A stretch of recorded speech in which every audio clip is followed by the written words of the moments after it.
Ukulwa iphango kubahlali bakwa-NU1 eMdantsane, isebe lijongene nophuhliso loluntu kweli phondo linikezele ngeepasile zokutya kwiintsapho ezingama-46 namhlanje. Omnye wabaxhamli umncedisi Nobathana uthi uchulumancile sesi sipho asifumana kurhulumente.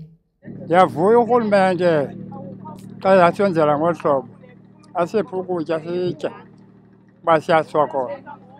Asiwena ngabantwana, mna ndihlala ndedwa kwelaa khaya, ndiyazihlalela nje ndedwa ndiyazisokolela. Ndizawutsho ndibona ukutya ngoku ndiyavuya kakhulu uba urhulumente ezandipha ukutya nditye. Enkosi, ndiyabulela. Abantwana abalikhulu abadizwe njengabangondlekanga baza kufumana isidlo sakusasa iinyanga ezi-5. Obambeleyo njengomphathiswa weli sebe kweli phondo Sibulele Ngongo uthi abazali abangayiboni ngethuba lengxaki nabo banegalelo kwinani elime ku-4,900 labantwana abangondlekanga ukusuka kwinyanga kaTshazimpuzi ukuza kude ngoku. It is just a carelessness of parents, because we always preach that if you see that your child does not weigh the same weight that the child is supposed to be weighing, and if you don't take your child to the clinic for those first injections and the injections that the child should be getting from the clinic as it grows, you will not know if whether the child is indeed supposed to be weighing that weight.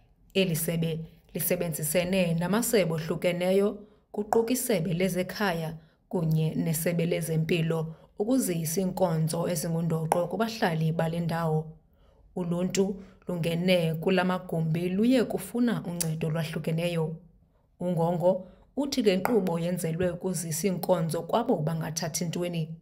Uthi belisebe baqaphele ukuba ayondlala kuphela equba eMdantsane. After having identified the need of the ICROP here, we have realized a need that there's a high rate of unemployment, high rate of drug abuse and alcohol abuse, a high birth rate.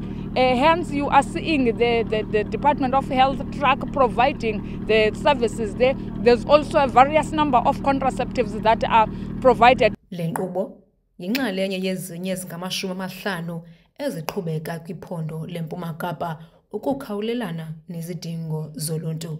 Ndinguyamkela Mtshiyo kwiindaba ze-MPK eMonti.